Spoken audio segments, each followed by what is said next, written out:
My name is Saransh Kumar. I'm currently working at Rippling as an inbound SDR. So I've joined Rippling last month, December 1st.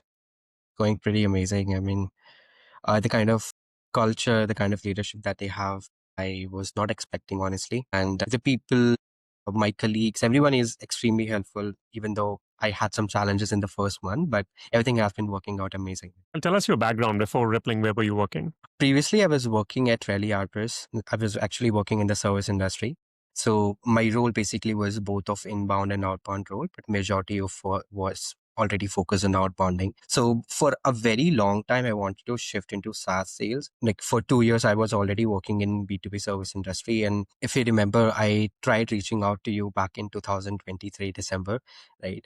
But I didn't join the cohort at that time because I felt that I wasn't ready exactly. But yeah, last year I felt that I was ready and I really wanted to shift towards SaaS sales for a very long time. So I make a shift. I left my job and yeah, it happened eventually. You have been thinking about this for the last 2 years, but what triggered you to finally make the leap of faith and decide, I want to take this direction and join the cohort? When I tried reaching out to you December 2023, I was working on a very small ticket size. I was working on hardly $1,800, $2,000.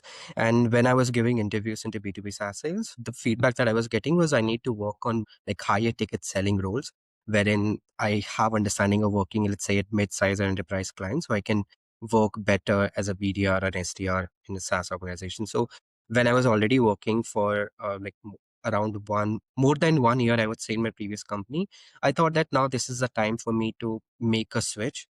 I was already doing well. I was hitting quota. I was making good incentives. But when I was looking forward for my future aspects, I was not very satisfied. So then I left my job without having any offer letter in hand. I knew it was very risky. It was scared. And when I entered in the job market, I knew that there were some companies who will not be ready to taking me for, like, especially for the interviews, because I had some switches, like frequent switches in my resume. So that happened. I was getting in, I had offer before joining School of SDR from two companies, but I was not culturally sure that whether I'll be able to commit there for the long term. So that's why I didn't join there. I joined School of SDR especially for the mentorship and the structured training, that I would get from School of SDR. And eventually that really helped me out. The kind of like especially you already had experience like in B2B SaaS, the mentors like Mansi, she also switched from B2C to B2B, like Charge B. Krishna already had enough experience in B2B SaaS roles. So I think that mentorship really helped me in cracking interviews.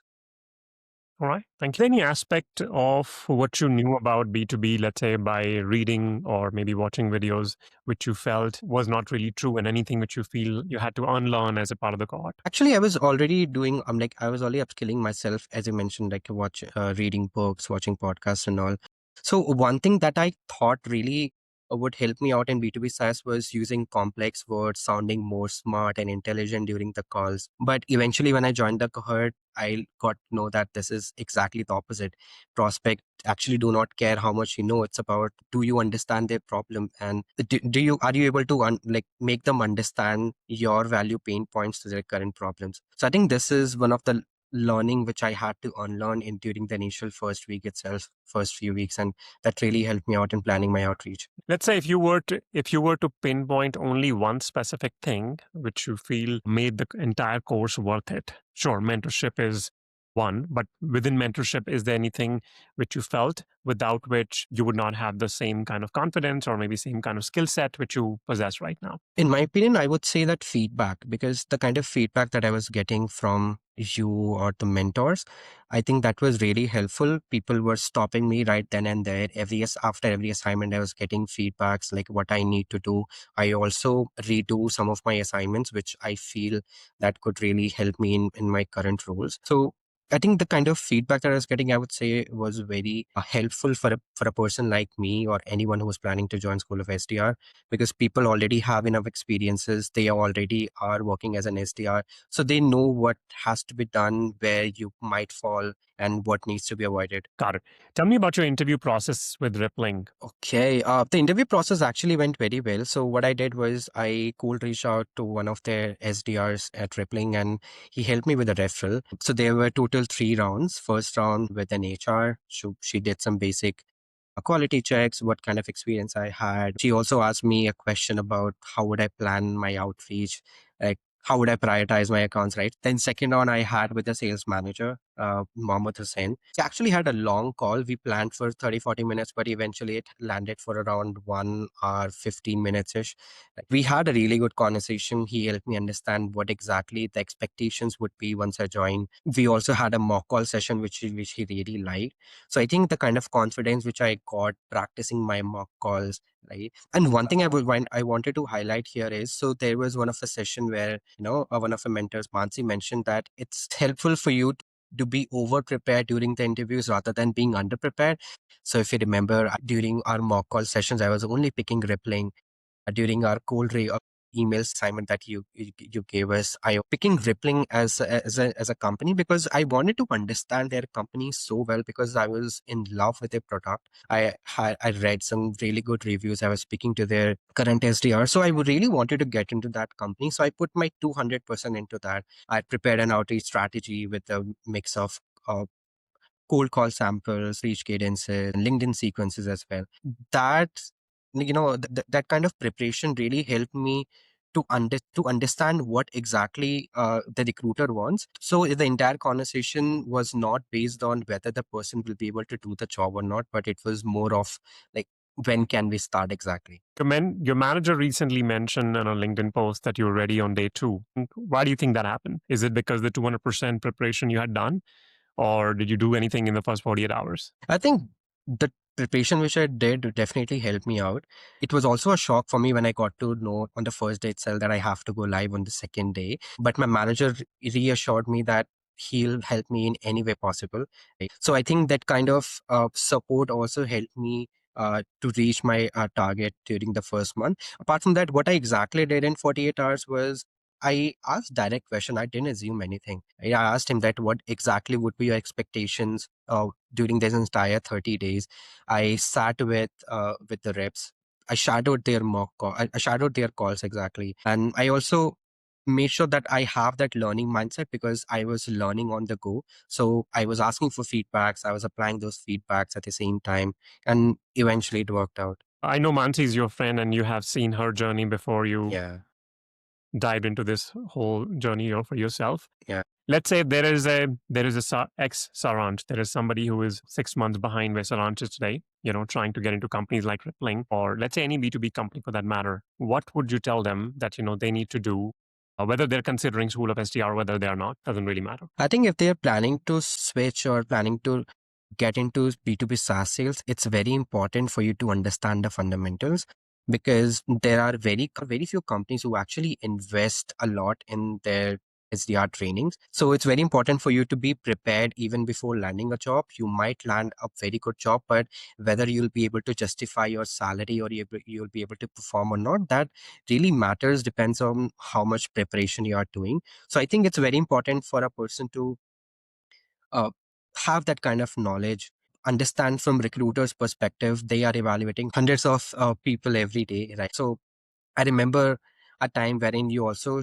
showed us your your inbox, wherein you have a lot of emails which you are not even reading, right? Just so looking at the subject lines or the initial few letters, few words from the email. So I think that mindset has really shaped the way I plan my outreach now. So it's very important for a person to understand from their perspective. As I mentioned, being over prepared would definitely help, and try to gather your information as much as possible. A lot of SDRs aspiring. Is there any shift in the mindset you feel after the cohort is over? I think there was a shift, it definitely happened, because earlier I was just understanding from an SDR perspective. I was focusing on how to give right answers to the interviews. But after the cohort, I was actually understanding that what is needed to be a top 1% BDR. Definitely mentorship works. You need some good mentors to correct you when you are doing wrong and take you from 90% to that 100%, right? But at then, I think you definitely need a person who is there for you, who's helping you throughout, and who's helping you to crack those interviews well. Let's say anybody who's watching this and one is considering School of SDR. give them 2 reasons why they should consider and give them 2 reasons why they should not. So one thing I would say, if a person is considering School of SDR, what they should be aware of is that you'll have to unlearn a lot.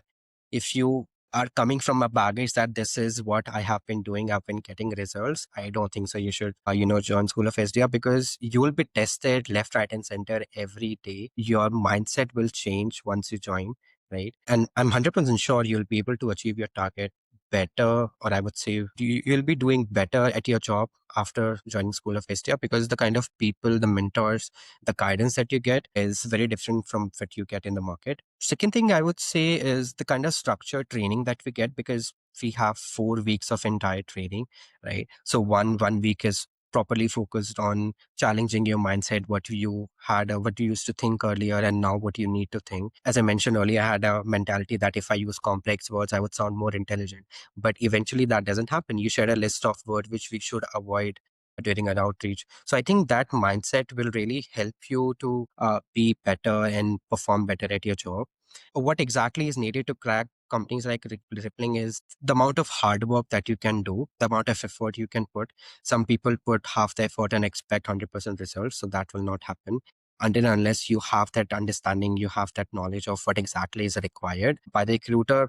And then you just need to make the recruiter's job easy, right? So provide them as much as information about yourself, your learnings, your skill set, so they feel more confident in choosing you or other people.